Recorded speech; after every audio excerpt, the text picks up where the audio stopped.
Okay, I want to welcome us to our two-course combination, Math 98 and Math 146. It's Introductory Statistics, along with Essentials of Intermediate Algebra. This is a two-course, two 5-credit courses bundled together. The reasoning for this is multifold, but we basically have designed these courses for students to successfully get through college-level math in 1 quarter.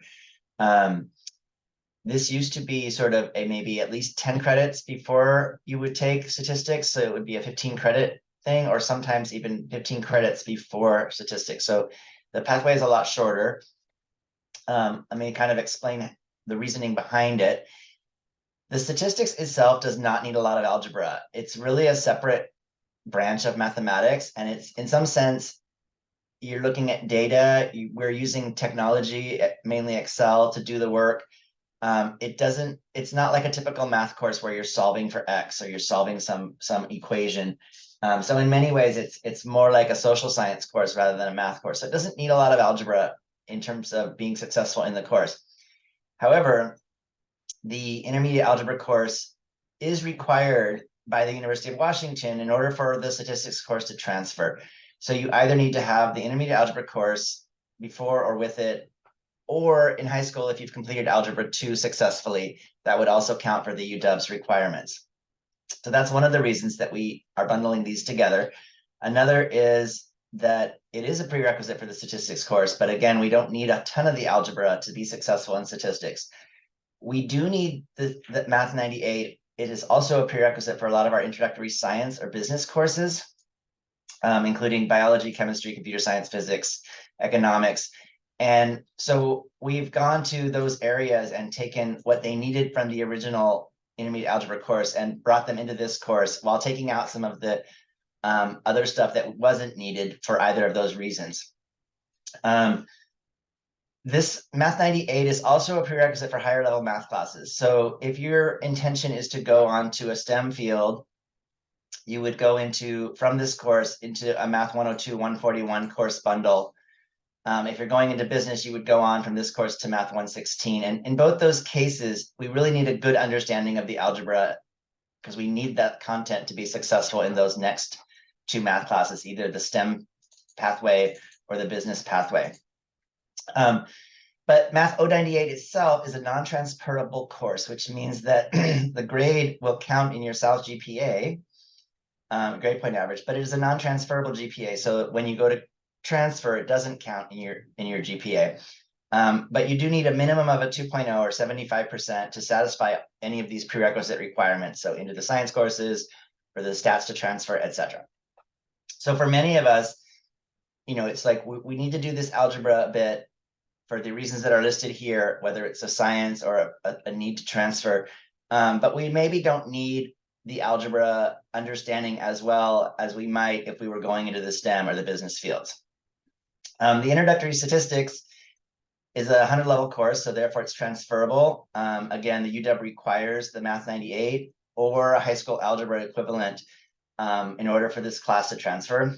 The 146 also satisfies our quantitative and symbolic reasoning requirement for an associate's degree. And it satisfies many degrees math requirements. So whether you're in nursing or psychology or many other areas, the 146 will be your terminal math course, your last class that you need to take. So that's kind of why we're putting them together in this bundled course offering, so that for those people, they'll be done with math after this quarter, and that'll be a nice feeling, I'm sure, for many people. Okay, so this course is designed by several of us in the math department. Myself, my name is Tutangi. Sometimes I go by JT in the online environment. And so the course bundling we designed in order to take what used to be a longer pathway and shrink it down to a shorter pathway. In other words, instead of having it take a full year to get through statistics or longer, you can do it in 1 quarter. The statistics, it takes 2 really to 3 hours a day, I would say, every day of the week, maybe 2 hours, maybe a little bit more. With being an online class, there's 5 hours of instruction, and then there's the extra work to learn the material. I'm just going to go through the different types of instructional content, and my cat just jumped up. One of my two, there's Mary. You might see them occasionally in my videos. I have actually, most of my instructional videos will have an old cat. He's no longer with us. But if you come to our Zoom study hours, I'm sure these guys, they love to jump up and be part of the game. Okay, so our instructional content for the statistics course is content that I've developed. We have two types of instruction. PowerPoint presentations, that's like a textbook for us, really. I've taken the content in our textbook and I've winnowed it down into these PowerPoint presentations. And I would say each presentation you would want to spend about 30 to 45 minutes, maybe a little longer. There's another cat back there, if you can see by those plants. Any case, I winnowed down the textbook into that PowerPoint. And it's good to go through them once and then maybe look over the video lectures of examples. Those are also videos that I've made, and then maybe start the practice problems and see how you do. What I suggest is going through those chapter PowerPoints, sort of one time through, kind of reading it through to get an understanding, but maybe not totally understanding how to do everything, and then transition to the videos, maybe watch a video or two, and then start some homework. And where you need to, go back to look at the PowerPoint and go back to look at the videos, and maybe when you're done with the homework, go back through the PowerPoint again a little quicker, and then it has greater meaning. It helps you retain the information that you've learned in the homework. We also have PowerPoint presentations that are Excel tutorials. Our technology in this class will be Excel.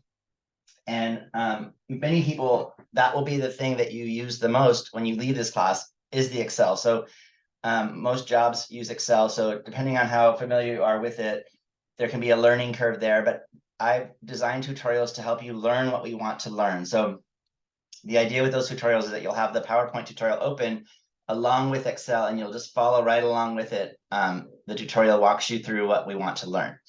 Then we have practice, and the practice for the statistics is our chapter homeworks. There's usually 1 to 3 homework sets per chapter, and they'll be like 1A, 1B, 1C. And then we have Excel assignments. Those usually come with a tutorial, so there'll be a tutorial followed up by an assignment. And again, that's to help us learn some Excel tricks and some Excel that we need. And then I have worksheets that I've done on paper. I have both blank and completed worksheets with solutions. So it's just for practice, really, and a way to see sort of some problems worked out on pencil and paper that you might not see elsewhere, and also for your own practice. And then we have exam reviews, and those are for practice only. And I'll just tell us now that the homework, we have a bunch of homework, and then I winnow that down, and that forms the basis of the exam reviews. And then I winnow that down, and that forms the exams. So there's nothing new on the exams. It's all stuff that you've seen before. Each problem changes. Each problem might have 3 or 4 scenarios, and then within those scenarios, all the numbers are randomly generated. So the problems look different, but the content is the same. And so if you do the homework and then you do some of the review work, it's going to be exactly what the exams look like.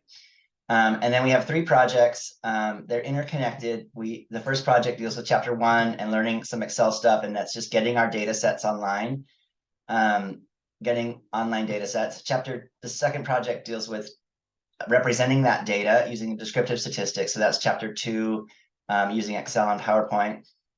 And then the third project is taking that data and our descriptive statistics and using them to make predictions about the future, or what's called inferential statistics, which is the stuff from chapters 8 and 9. So the idea behind the projects is, can you take what we've learned and sort of apply it to a real life data set? And it actually gives us a better understanding overall of what we're doing and why we're doing it, and et cetera. A lot of times we won't actually use the statistics until we won't really understand the statistics until you need to use it in some area that you're studying. So maybe it's the Excel in a biology class and you have to represent the data, and you'll be like, oh, I know how to do that. Or if you're doing a research project in your field of study and you need to analyze the data that you've gotten, and then the statistics makes more sense once you have to apply it in your life. So that's kind of the idea behind the projects, is that you'll learn how to do that when needed. Again, we'll have 3 exams and an optional final. That optional final can replace your lowest exam score, unless the only exception to that is when that exam score is because of an academic dishonesty, in which case it can't be replaced. But in general, your final is optional, and it can replace your lowest exam score. The exams in our statistics class will be self-proctored using Panopto, and that's the only time that we'll actually use Canvas. Everything else will run through XYZ. So I have that up here. Both courses will run through an XYZ, separate course shells in XYZ.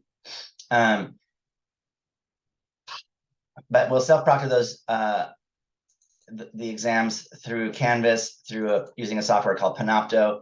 You will need a webcam for this course in order to do that self-proctoring. Many computers or laptops have them. I have a portable one here that I'm using. So if you don't have one, make sure you get one. You can also do the test at school. We have stations at school you can utilize, or the school can also help you if you need, maybe don't have a camera but need one. They can also help get you those if you have a need-based issue. Again, the stats is transferable, both the course and the GPA transfers. And then all of the due dates and things are in the XYZ calendar. Real quickly to go through the intermediate algebra content. Again, it's maybe a little less time. It depends on what your goals are. If your goals are to go on to STEM or business, you probably want to up the time in the intermediate algebra because you need to learn that algebra a little bit stronger. But if your goal is to finish this 146 and be done with math, then you don't need to learn it as well as the statistics, and you want to do better in the stats for sure because it's the transferable one. The instructional content here was designed, again, with my help and another instructor at our college, Derek Madison. So he's actually doing the videos and a set of corresponding lecture notes. So the lecture notes are, there's two sets, a blank set in the documents on the XYZ homework page, and a completed set within each homework assignment itself.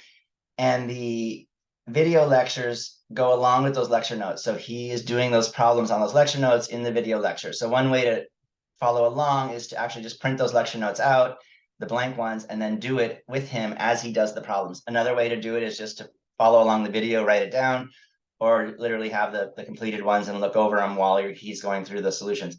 Most of us learn better if we're actually writing as we watch the videos. If you just watch stuff, it doesn't really, it's just like you can watch someone play the piano. It doesn't generally make you a better piano player, or basketball or soccer or whatever it is. Watching someone do it does not generally make us that much better. In that class, so Derek Madison's developed the instructional content as well as the course shell. The practice for that class is the chapter homework, and it's by section. So 1.1, 1.2, etc. And each section has a little mini video and a little mini lecture notes. So the difference here between statistics and the algebra is that the algebra is broken up into little sections. The statistics is broken up into chapters, sometimes 2 or 3 pieces in that chapter, but it's never by section. So the videos tend to be a bit longer. And they're topic based, maybe not longer, but they're topic based, and the PowerPoints are definitely longer. So you've got chapter homework by section, and you've got chapter reviews, which are for practice only. Again, the homework, you winnow it down, it becomes the reviews. You winnow that down, it becomes the quizzes. So we'll have 8 quizzes, basically 1 per chapter, except chapters 4 and 5 because they're short, they go together. Those quizzes will not be proctored, but what you will do is upload a PDF of your work immediately following the quiz. We'll go over how to do that. I'll also go over how to do the self-proctor video.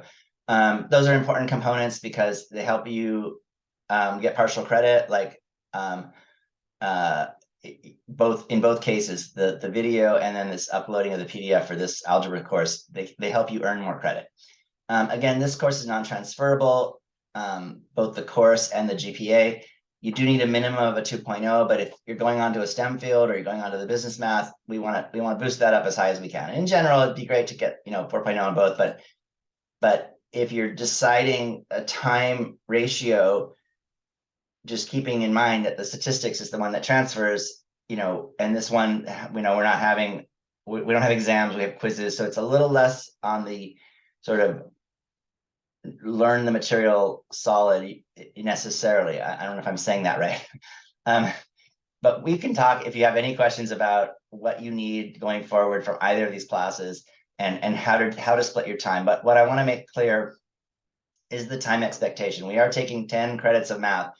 So really it's 5 credits of algebra, which is more like what we think of as traditional math, and 5 credits of statistics, which is kind of more like a social science almost.